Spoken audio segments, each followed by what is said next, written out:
The morning started like any other Saturday for 12-year-old Emma Richardson. She woke up to the sound of birds chirping outside her window in their small town of Pinewood, nestled deep in the forested mountains of Oregon.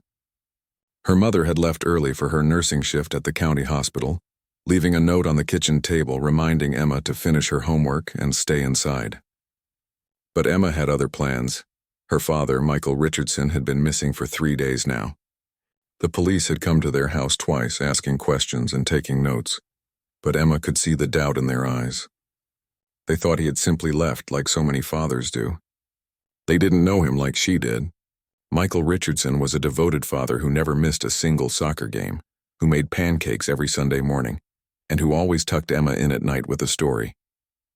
He wouldn't just leave. The last time Emma saw her father was Wednesday evening. He had been sitting at the kitchen table looking worried and stressed.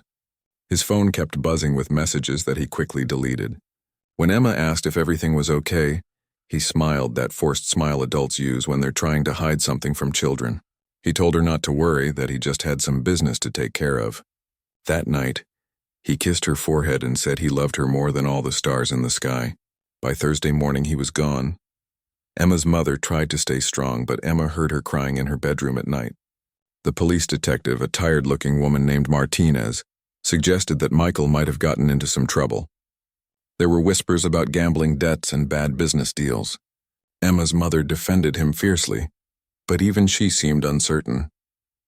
The doubt was creeping in, poisoning the memories of the man they both loved, but Emma refused to believe the stories. She knew her father. She knew the way he hummed old rock songs while cooking dinner. She knew how he always stopped to help strangers with car trouble on the highway. She knew the proud look in his eyes when she brought home a good report card. That man wouldn't abandon his family. Something had happened to him. And if the adults wouldn't find him, she would do it herself. Saturday morning, with her mother at work, Emma packed a small backpack with water bottles, granola bars, her phone, and a flashlight. She pulled on her hiking boots and jacket, then slipped out the back door. Her father had taken her hiking in these woods dozens of times. He had taught her how to read trail markers, how to identify poisonous plants, and how to find her way using the sun and landmarks. If he was out there somewhere, she would find him. The woods behind their neighborhood stretched for miles, connecting to the vast national forest that covered most of the county. Emma started with the trails they used to hike together, calling out for her father every few minutes. Her voice echoed through the trees, but only silence answered back. Hours passed as she moved deeper into the forest, following deer paths and old logging roads that her father had shown her over the years. By early afternoon, Emma was several miles from home in a part of the forest she had only visited once before. Her legs ached and her throat was dry from calling out. She sat down on a fallen log to rest and eat a granola bar, fighting back tears of frustration. What if everyone was right?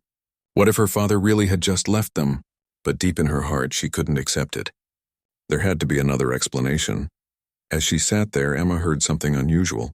It was faint, almost lost in the normal sounds of the forest, but it was definitely there. A rhythmic thumping sound like something hitting wood.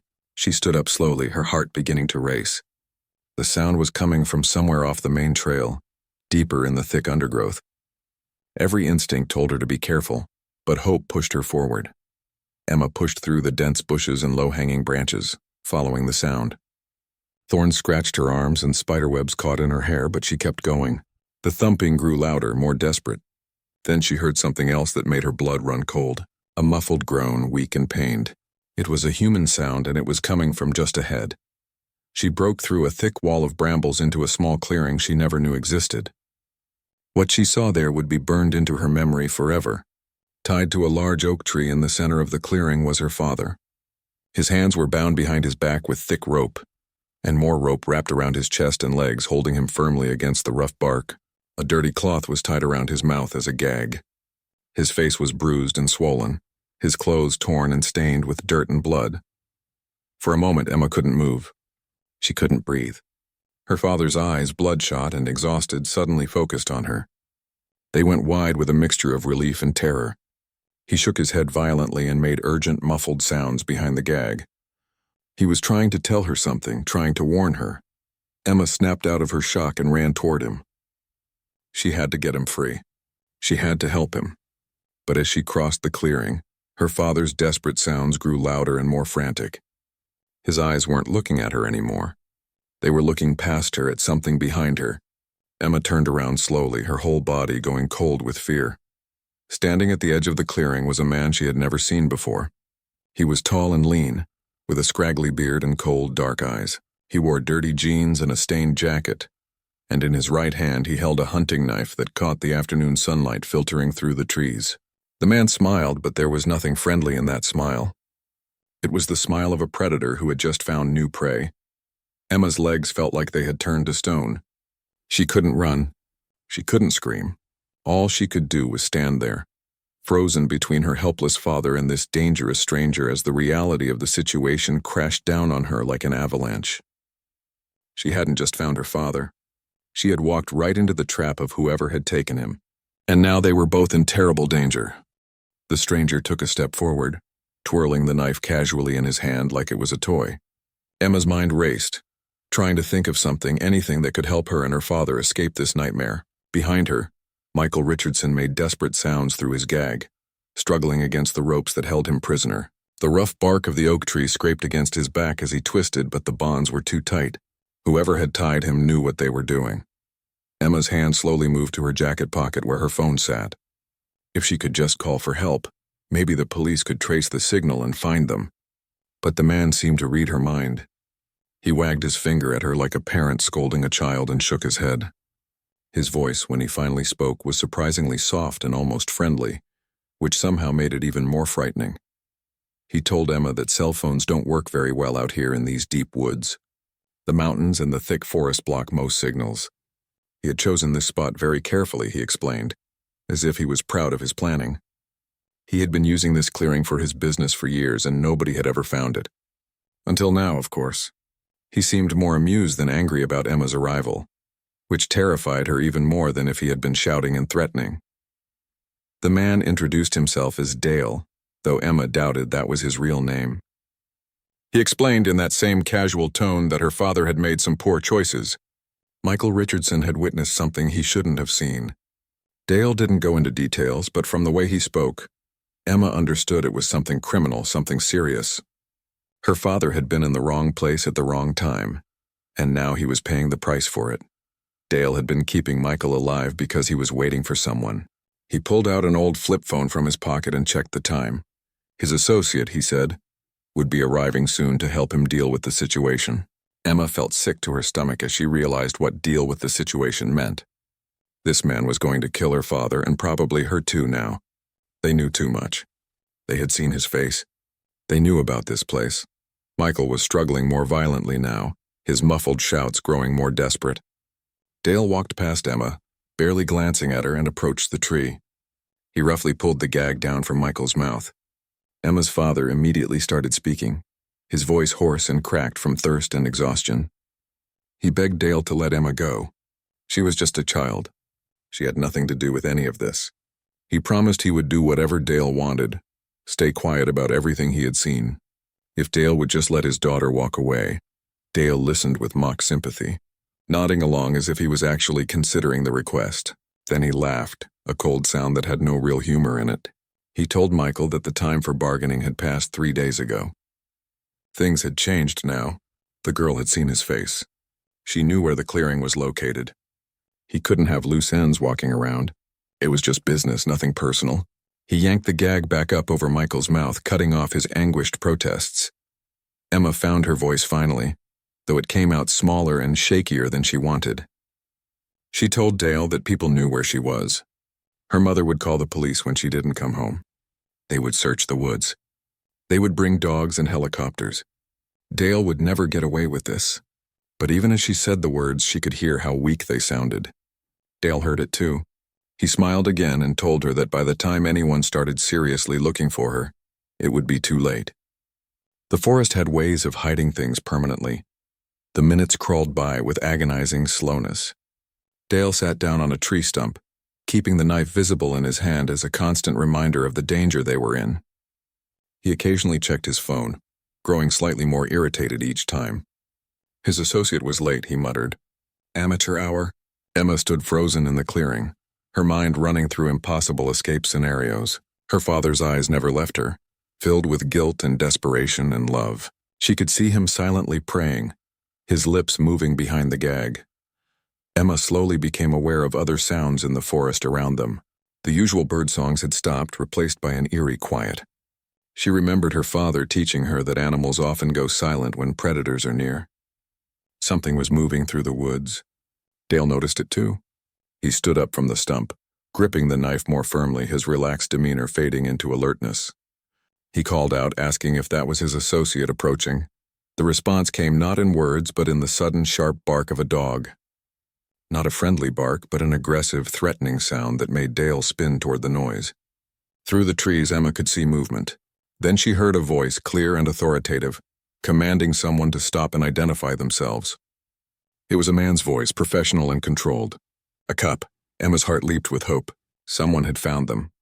Dale's expression changed instantly from confident to panicked. He grabbed Emma roughly by the arm and pulled her against him, holding the knife near her throat. He shouted into the woods that he had hostages, that he would hurt them if anyone came closer. Emma could feel the blade cold against her skin, could smell Dale's nervous sweat.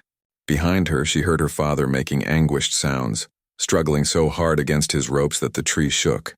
The voice from the woods responded calmly. It identified itself as Officer James Harrison from the Pinewood Police Department. He was here to help. He needed Dale to stay calm and let the girl go. Nobody needed to get hurt today. Dale shouted back that it was too late for that. He was leaving this clearing and taking the girl with him as insurance. If anyone tried to stop him or follow him, he would kill her without hesitation. Officer Harrison asked Dale to think about what he was doing. He was making the situation worse. Right now, he was looking at kidnapping and assault charges. If he hurt that little girl, he would be looking at something much worse. Dale could still walk away from this without anyone else getting hurt, but Dale wasn't listening. He started backing toward the far side of the clearing, dragging Emma with him, keeping her between himself and wherever Officer Harrison was positioned. That's when Emma heard a different sound. A low, menacing growl that seemed to come from everywhere and nowhere at once.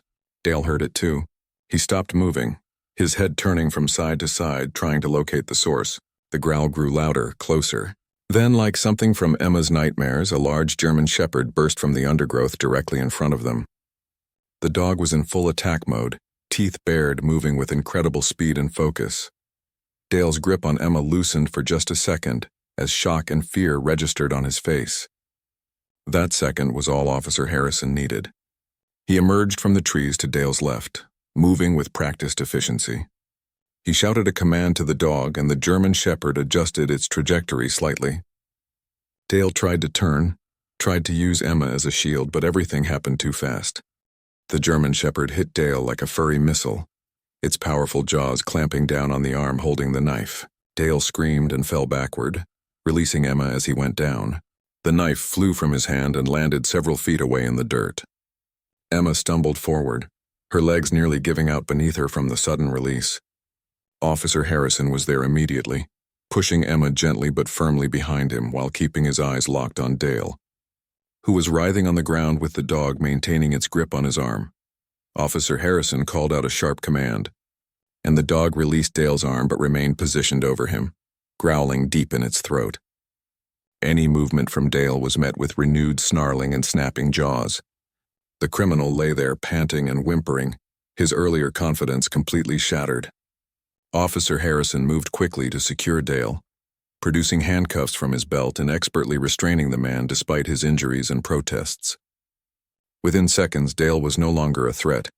Only then did Officer Harrison turn his full attention to Emma. He knelt down to her level, his face kind but serious. He asked if she was hurt, checking her quickly for injuries. Emma shook her head, unable to find words. Everything that had just happened seemed impossible, like something from a movie. The officer squeezed her shoulder reassuringly and told her she was safe now. Everything was going to be okay. Then Emma remembered her father and spun around. Michael Richardson was still tied to the tree, but tears were streaming down his face. His eyes were closed and his lips were moving in what looked like a prayer of thanksgiving. Officer Harrison followed Emma's gaze and immediately moved to help. He gently removed the gag from Michael's mouth first. Michael gasped for air and immediately called out to Emma, asking again if she was hurt. Emma ran to him, and though his hands were still bound behind the tree, she pressed her face against his chest and sobbed. Officer Harrison worked efficiently to cut through the ropes binding Michael to the oak tree. He used a folding knife from his pocket, sawing through the thick cords that had held the man prisoner for 3 days.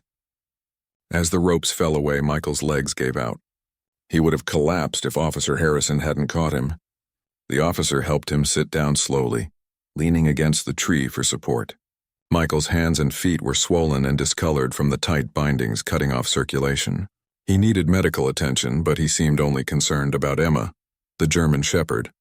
Having been released from guard duty over Dale, trotted over to Officer Harrison and sat down beside him, tongue hanging out happily. The transformation from fierce attack dog to friendly companion was startling. Officer Harrison scratched behind the dog's ears and introduced him as Max, his canine partner. Max had been with the police department for 5 years and had helped locate dozens of missing persons and tracked countless suspects. Today, he had quite literally saved Emma and her father's lives. Officer Harrison pulled out his radio and called for backup, medical assistance, and a team to help transport everyone out of the deep woods. His voice was calm and professional as he relayed their location using GPS coordinates from his phone.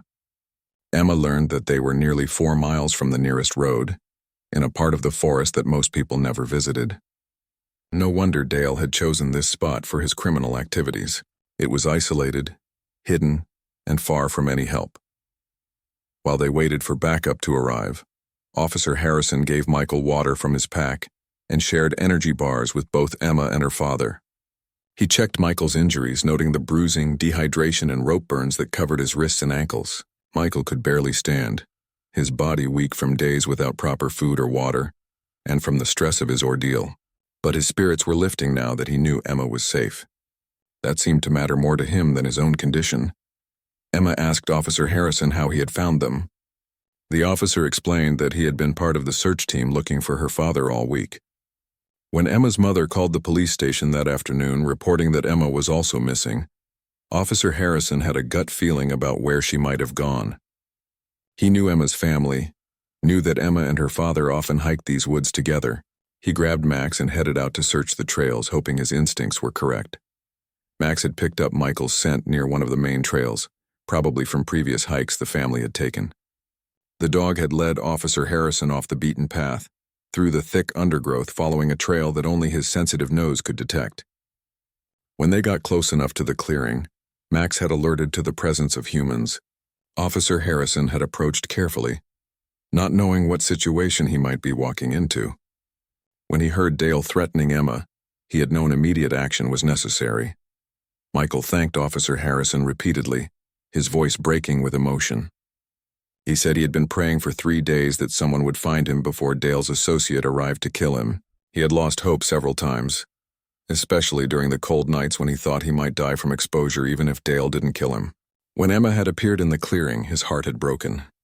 He was terrified that his daughter would die because of him, because of his bad luck in witnessing something he shouldn't have seen. Officer Harrison asked Michael if he felt strong enough to talk about what had happened. Michael nodded and began explaining the events that had led to his kidnapping.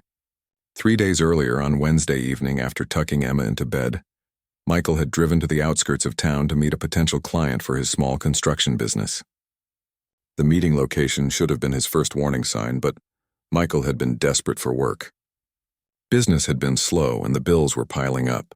When Michael arrived at the remote location, he had witnessed something shocking. Dale and another man were unloading boxes from a van. Michael caught a glimpse of the contents when one box fell and opened. Inside were packages of drugs, more than Michael had ever seen in his life. The men spotted Michael immediately. He tried to leave, tried to drive away, but they were faster.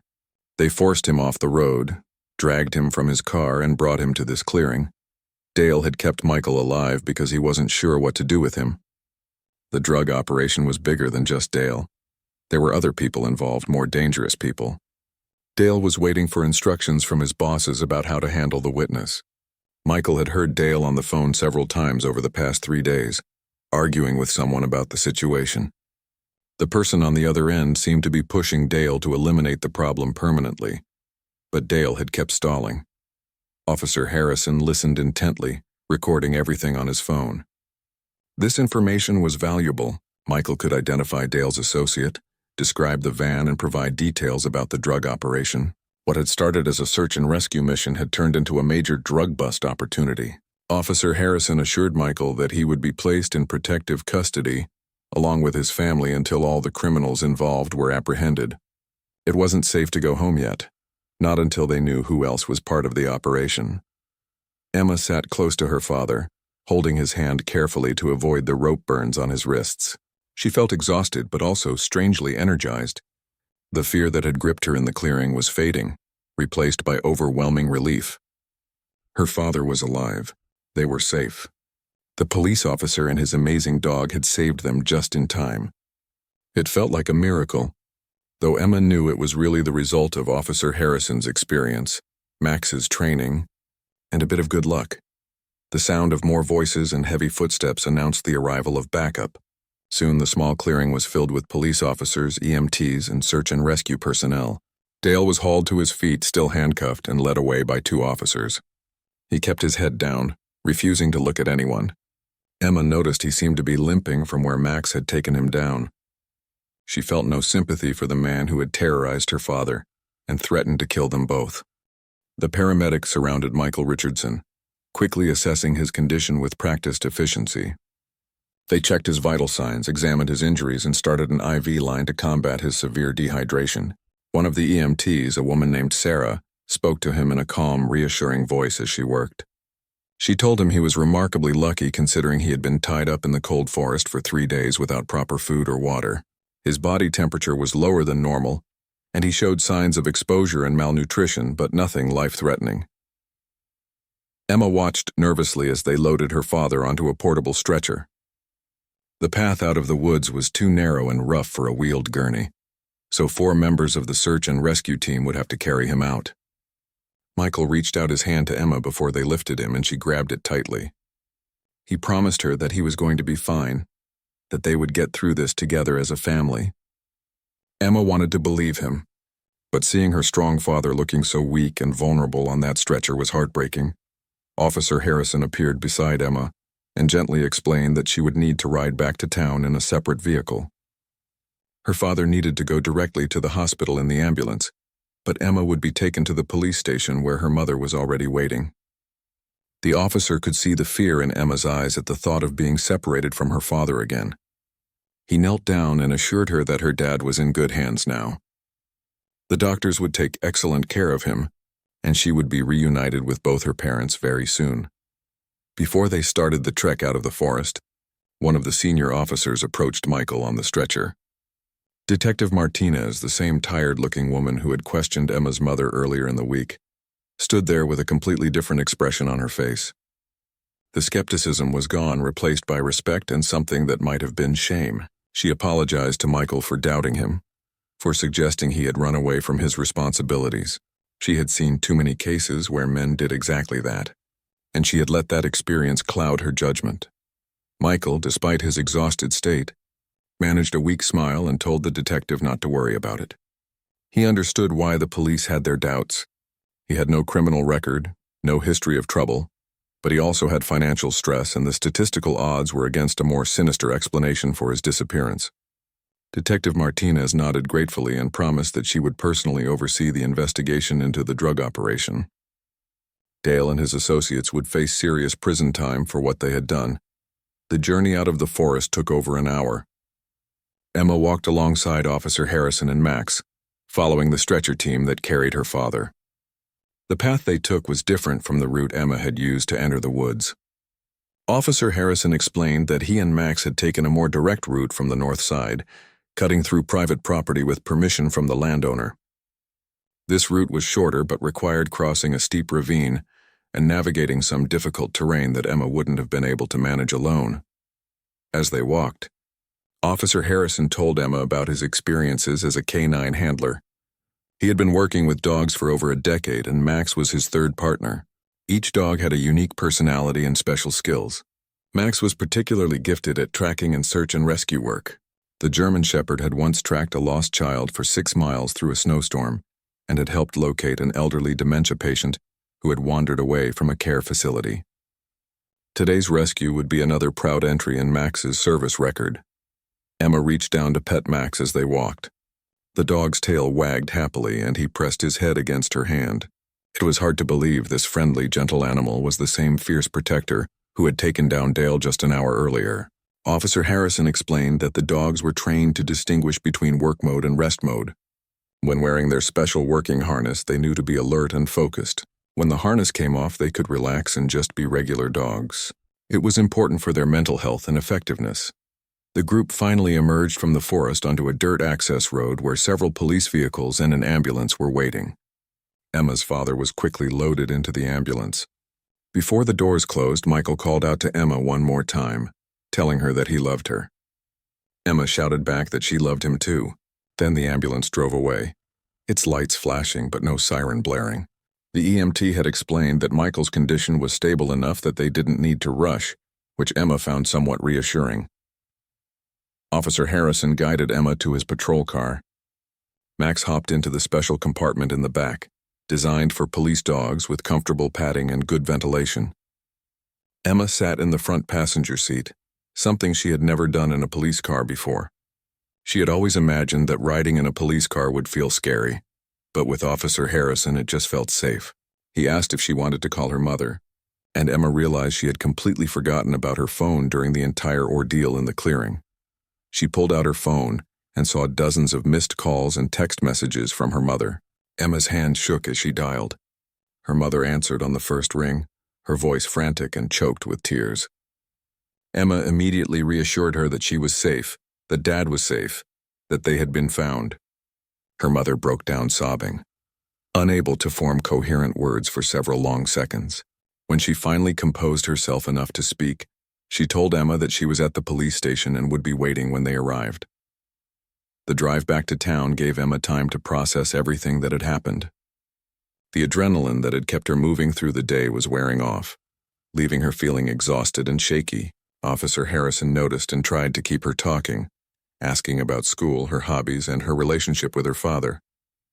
Emma found herself opening up about how close they were, about their weekend hikes and camping trips, about how her dad had taught her everything she knew about the outdoors. Officer Harrison listened with genuine interest and told Emma that her father had clearly done an excellent job teaching her wilderness skills. The fact that she had managed to navigate several miles into the forest and find that hidden clearing showed real knowledge and ability. Many adults couldn't have done what she did. However, he gently added, she had also taken a terrible risk. Going into the woods alone to search for her father had been incredibly dangerous, and she had been very lucky that things turned out the way they did. Emma knew he was right. She could have gotten lost. She could have been injured. She could have walked into that clearing and been killed by Dale before Officer Harrison arrived. The timing had been miraculous. If Max hadn't picked up her father's scent when he did, if Officer Harrison had searched a different area first, Emma and her father might both be dead now. The thought made her feel cold all over. She promised Officer Harrison that she would never do anything so risky again. The police station parking lot came into view, and Emma could see her mother standing outside, pacing back and forth near the entrance. The moment Officer Harrison's car pulled in, her mother ran toward them. Emma barely had the door open before her mother pulled her into a crushing embrace. They both cried, holding each other and saying nothing because words weren't necessary. The fear, the relief, the love between them needed no explanation. After a few minutes, Officer Harrison gently interrupted to say that they needed to go inside.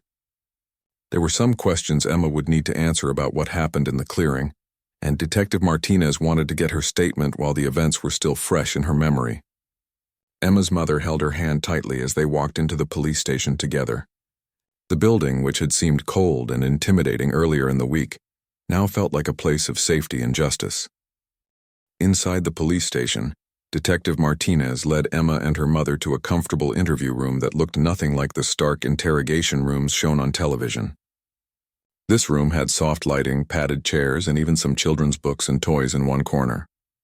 Detective Martinez explained that they used this space specifically for interviewing young witnesses and victims, to help them feel less intimidated. She offered Emma juice and crackers, which Emma accepted gratefully, realizing she hadn't eaten anything substantial since breakfast. Detective Martinez sat across from Emma with a kind expression that seemed genuine this time. She apologized again for the way she had handled Michael's missing person case. She explained that unfortunately, the statistics often justified skepticism when adults disappeared suddenly. Most missing persons cases involving men with financial troubles ended with the person being found safe, but having voluntarily left their families. She had let those statistics bias her judgment instead of following every lead with equal dedication. Emma's mother, still holding her daughter's hand, said she understood the detective's position, but hoped this case would remind the police department to investigate every disappearance thoroughly, regardless of assumptions. Detective Martinez agreed completely and promised that this incident would be used as a training example for other officers. She had already been on the phone with the police chief, and there would be some policy changes regarding how they approached missing persons investigations going forward. The interview began with Detective Martinez asking Emma to describe everything that had happened from the moment she left home that morning. Emma took a deep breath and started from the beginning. She explained her frustration with the police investigation, her certainty that her father hadn't abandoned them, and her decision to search the woods herself. Detective Martinez listened without interrupting, occasionally making notes on her tablet. When Emma reached the part about finding her father tied to the tree, her voice began to shake. Her mother squeezed her hand supportively. Emma described the condition her father was in, the fear in his eyes when he saw her, and then the terrifying appearance of Dale.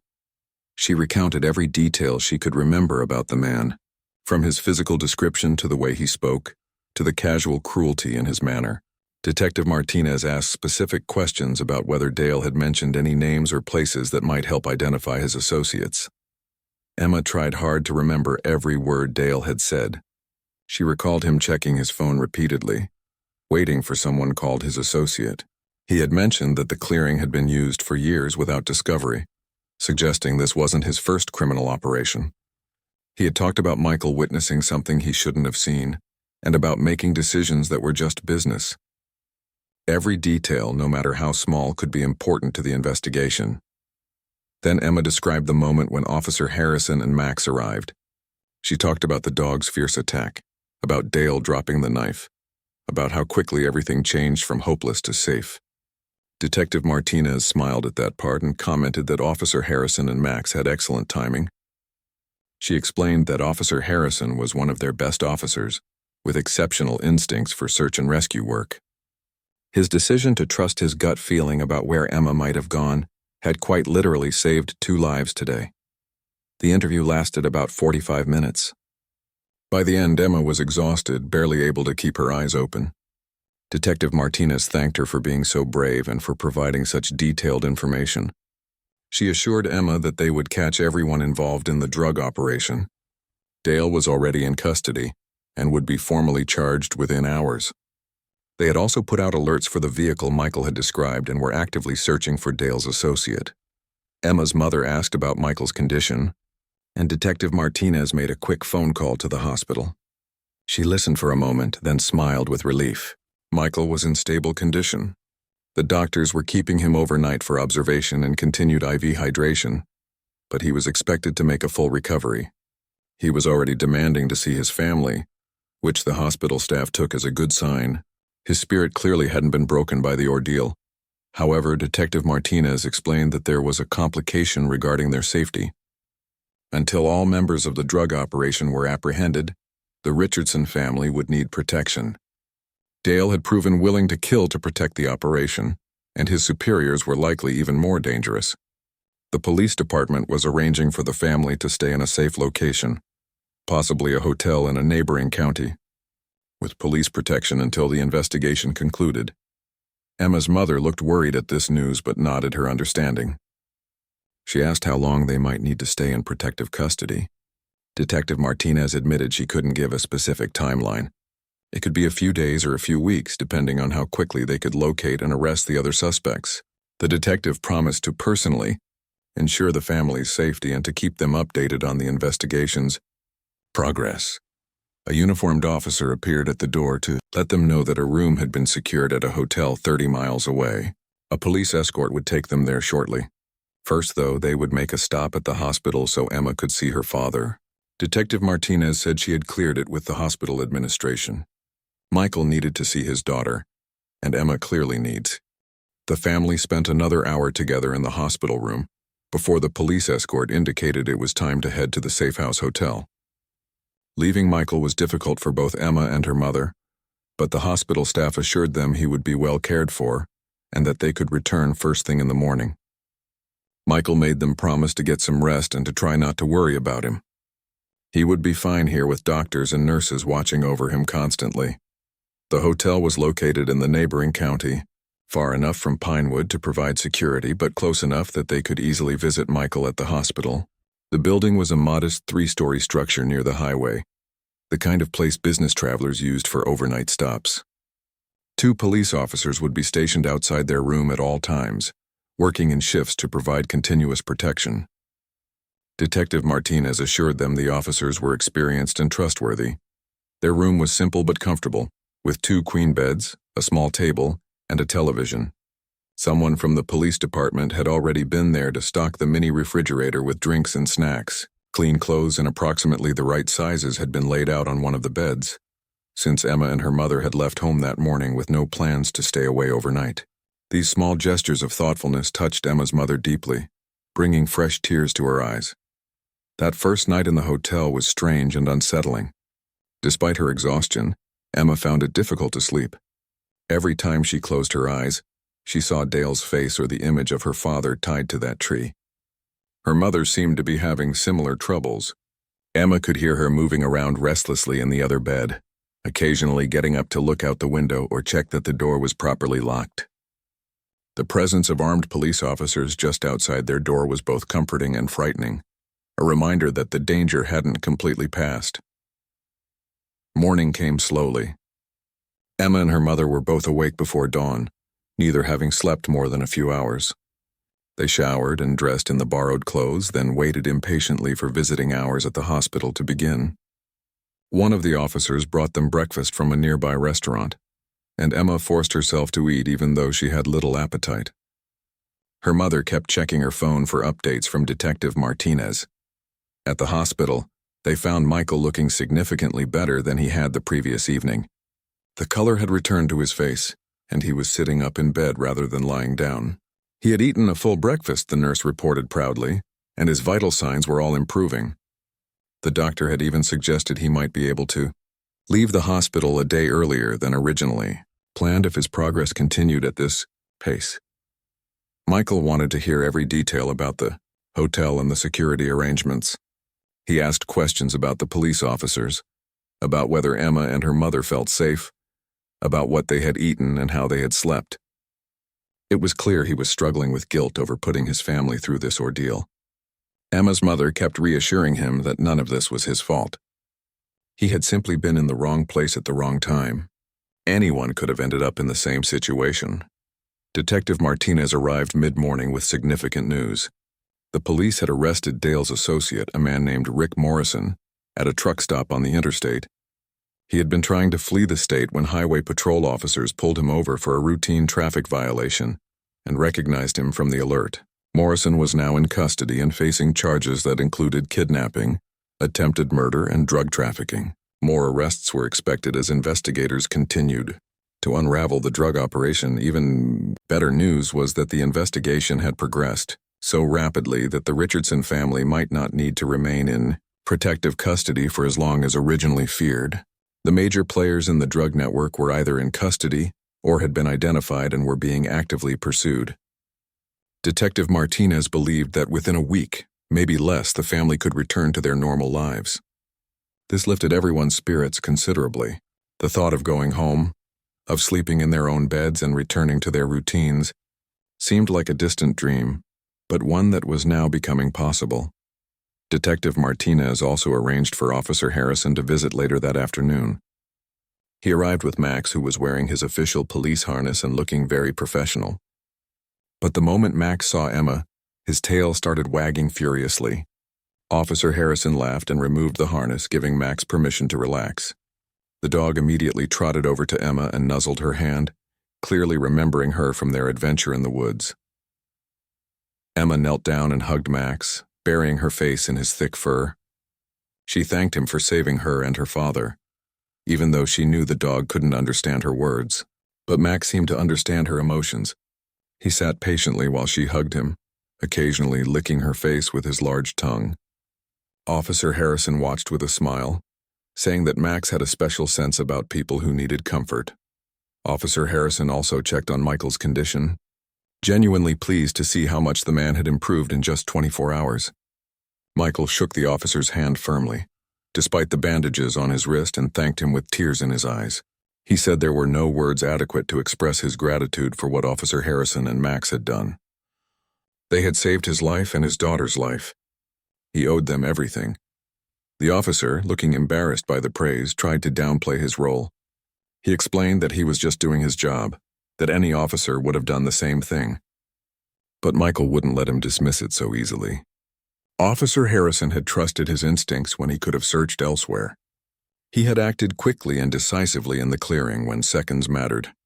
His training and experience, combined with Max's incredible abilities, had made all the difference between tragedy and rescue. Emma asked Officer Harrison about the training that Max had received. The officer seemed grateful for the change of subject and launched into an explanation of canine training. He described how dogs like Max spent months learning to follow scents, to track through difficult terrain, to distinguish between different types of searches. They learned commands in multiple languages and were trained to work in all kinds of weather conditions. The bond between handler and dog was crucial, Officer Harrison explained. They had to trust each other completely. Max had been trained specifically for search and rescue work, though he had skills in other areas as well. Some police dogs specialized in detecting drugs or explosives, while others focused on apprehension and protection. Max excelled at finding lost or missing people, using his incredible sense of smell to follow trails that were hours or even days old. In his 5 years of service, he had been involved in over 60 successful searches. Each one was rewarding, but Officer Harrison admitted that today's rescue would always stand out as particularly meaningful. The conversation shifted to lighter topics. Officer Harrison asked Emma about school and her interests. Emma told him about her love of hiking and camping, skills her father had taught her over the years. Those same skills had helped her navigate the forest to find her father, though she acknowledged she had gotten lucky finding that hidden clearing. Officer Harrison gently reminded her again about the risks she had taken, but he also praised her determination and courage. Not many 12-year-olds would have attempted what she did. Before Officer Harrison left, Emma's mother asked if they could take a photo together. The officer agreed, and they gathered around Michael's hospital bed. Max sat between Emma and Officer Harrison, looking dignified and proud. Emma's mother captured several pictures on her phone, images that would become treasured family possessions. These photos represented not just a moment in time, but a reminder of how quickly life could change and how important it was to appreciate every day with loved ones. The following week passed in a blur of hospital visits, police interviews, and waiting. Michael made steady progress each day, regaining his strength and recovering from the physical trauma of his ordeal. By the 4th day, Dr. Patel cleared him for discharge with strict instructions to rest, attend follow-up appointments, and watch for any signs of complications. He left the hospital with prescriptions for pain medication and antibiotics, along with referrals to a physical therapist and a trauma counselor. True to Detective Martinez's prediction, the drug investigation moved rapidly. Federal agents had gotten involved after realizing the operation spanned multiple states. They arrested 3 more people connected to the drug network, including the person Dale had been taking orders from. The evidence was overwhelming, with phone records, financial transactions, and testimony from multiple witnesses. The prosecution was confident they had a strong case that would put these criminals away for decades. On the 8th day after the rescue, Detective Martinez arrived at the hotel with the news the Richardson family had been waiting for. The investigation had reached a point where the major threats had been neutralized. While the legal proceedings would continue for months or even years, the immediate danger to the family had passed. They were free to return home and resume their normal lives. The police would continue to monitor the situation and maintain extra patrols around their neighborhood for a while. But protective custody was no longer necessary. The drive back to Pinewood felt like returning from a long journey, even though they had only been gone a week. Emma pressed her face against the car window, watching the familiar landscape roll past. Everything looked exactly the same, yet everything felt different. She had left home as a child who believed her father could solve any problem, and she was returning as someone who understood that terrible things could happen to good people, and that sometimes there were no easy answers. Their house had been maintained by neighbors during their absence. Someone had mowed the lawn, watered the plants, and left a basket of food on the kitchen counter with a note welcoming them home. Emma's mother cried when she saw all the small kindnesses, overwhelmed by the support of their community. Michael walked slowly through each room, touching familiar objects as if reassuring himself that he was really home, that the nightmare was truly over. That first night back in their own beds was strange for everyone. Emma woke several times, momentarily disoriented and fearful, before remembering she was safe in her own room. She could hear her parents moving around as well, adjusting to being home after days of living in a hotel under police protection. But by morning, the familiar surroundings had begun to work their magic. The smell of coffee brewing in the kitchen, the sound of birds outside Emma's window, the comfort of their own space started to restore a sense of normalcy. School had continued during Emma's absence, and returning after a week away was awkward. Her story had been all over the local news, though the reports had protected her identity by referring to her only as a juvenile witness. Still, everyone at school knew who she was and what had happened. Some classmates treated her like a celebrity, asking endless questions about the rescue. Others seemed uncertain how to act around her, as if she had become a different person somehow. Emma's teachers were understanding and patient, giving her extra time to catch up on missed work.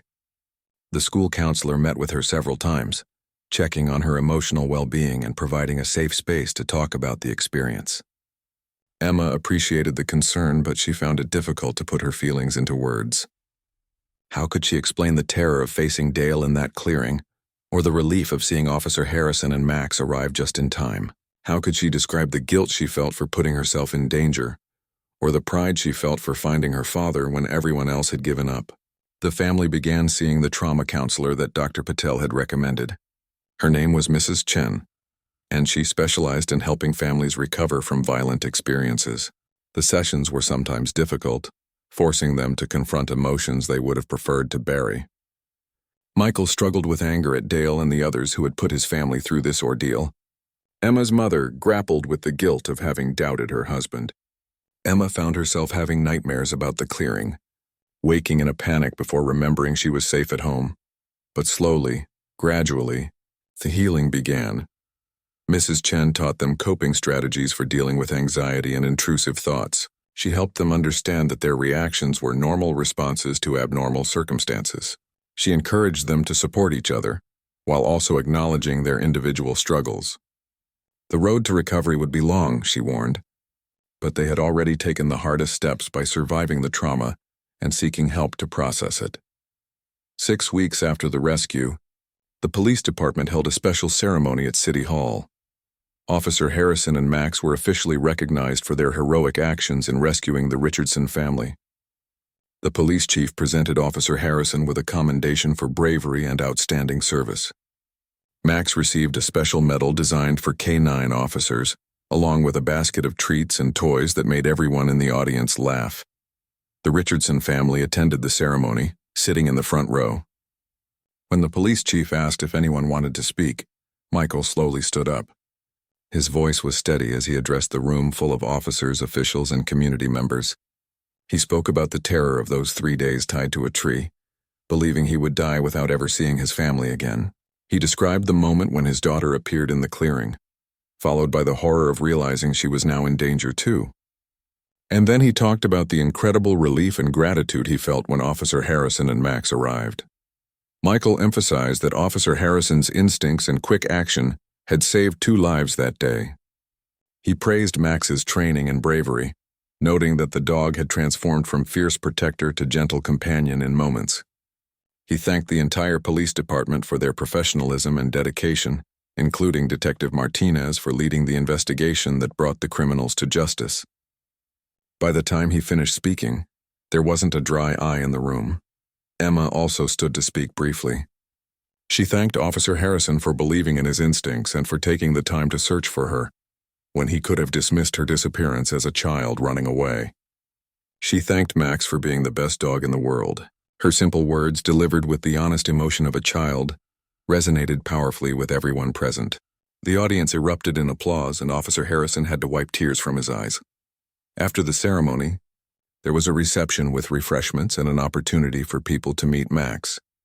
The German Shepherd, now off duty with his harness removed, enjoyed the attention and the treats that various attendees snuck him, despite Officer Harrison's protests. Emma spent most of the reception with Max, sitting on the floor beside him and running her fingers through his fur. The dog seemed content to stay by her side, occasionally licking her hand or resting his head on her lap. The media coverage of the ceremony brought renewed attention to the case. Several news outlets requested interviews with the Richardson family, but they politely declined. They wanted their privacy back, wanted to move forward without constantly rehashing the traumatic events.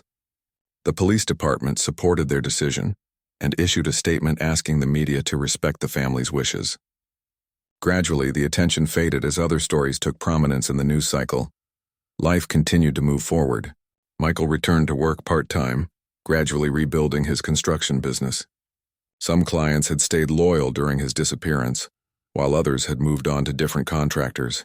It was challenging, but Michael approached it with renewed determination. The experience had taught him not to take anything for granted, especially time with his family. He made sure to prioritize Emma's soccer games and family dinners over work obligations. Emma found that her relationship with her father had deepened in unexpected ways. They had always been close, but now there was an additional bond forged by shared trauma and survival. They started hiking together again, though Emma's mother insisted they always tell her exactly where they were going and carry emergency beacons. The woods that had been the site of their nightmare gradually became a place of healing as they reclaimed it, with new, positive memories.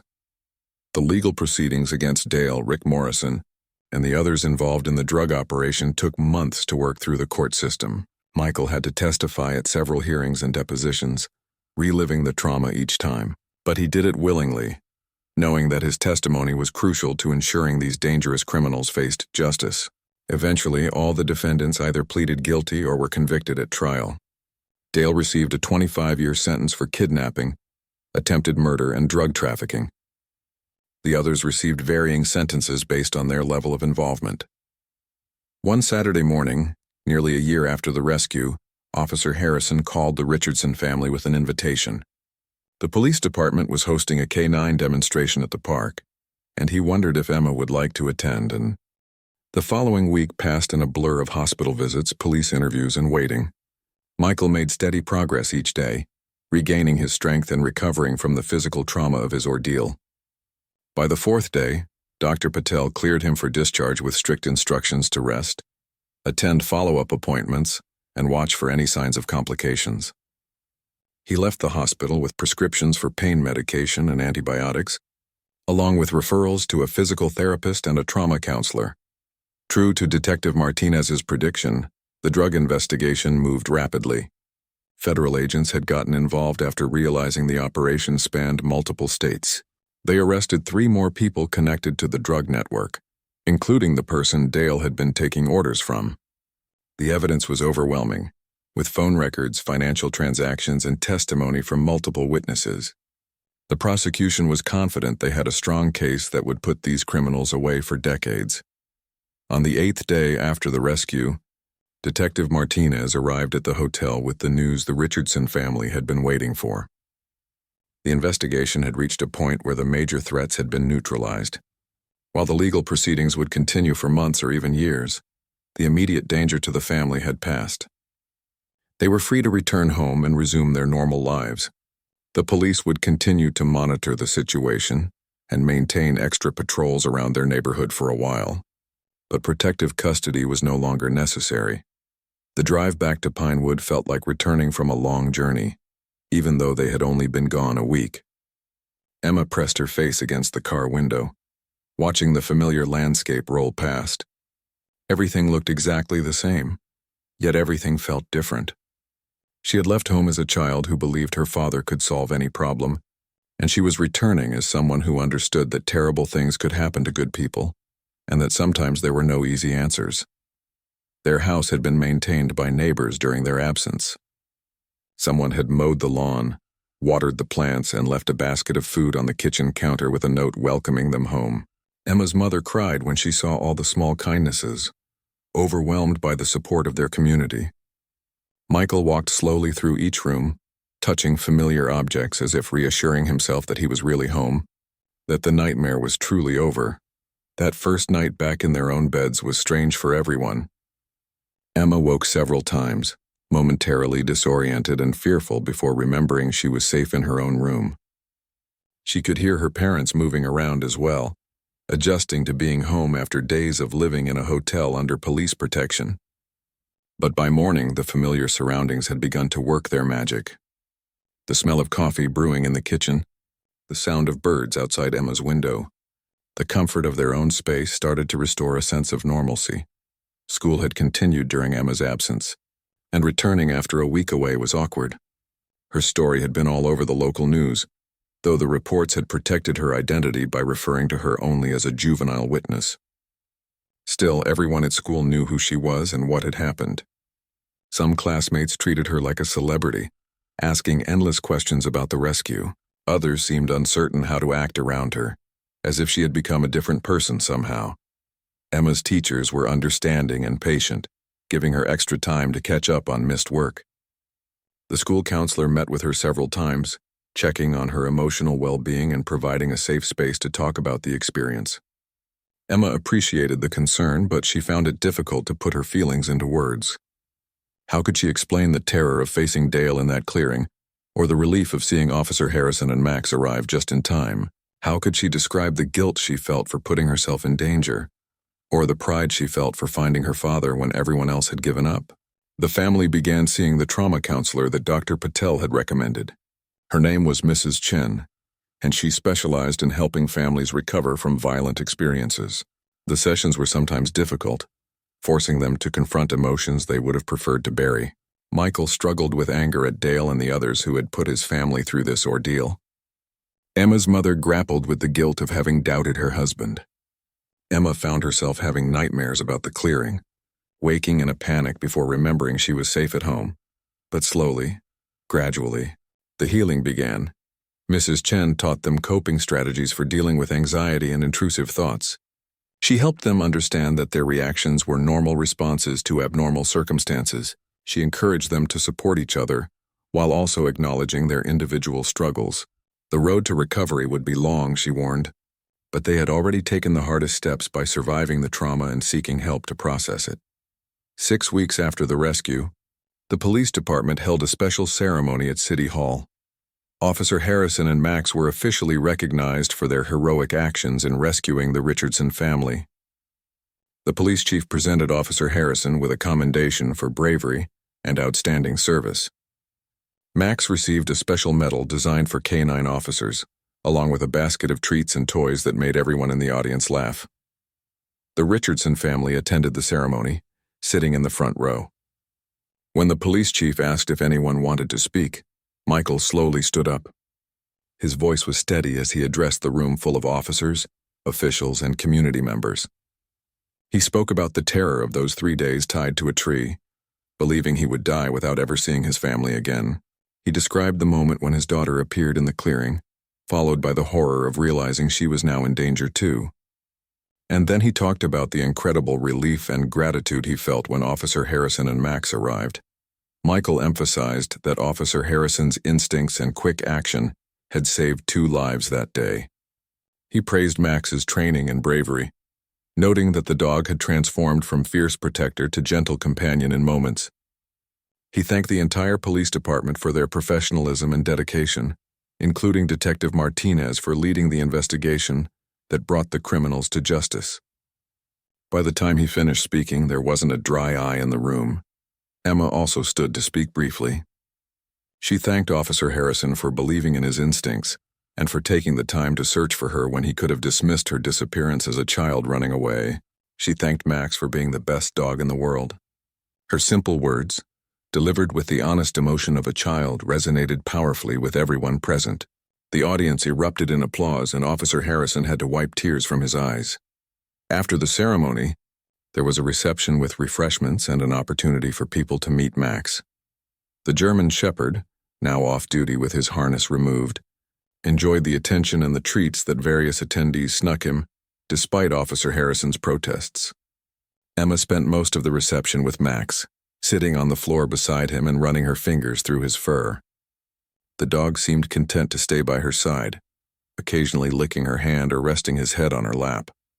The media coverage of the ceremony brought renewed attention to the case. Several news outlets requested interviews with the Richardson family, but they politely declined. They wanted their privacy back, wanted to move forward without constantly rehashing the traumatic events. The police department supported their decision and issued a statement asking the media to respect the family's wishes. Gradually, the attention faded as other stories took prominence in the news cycle. Life continued to move forward.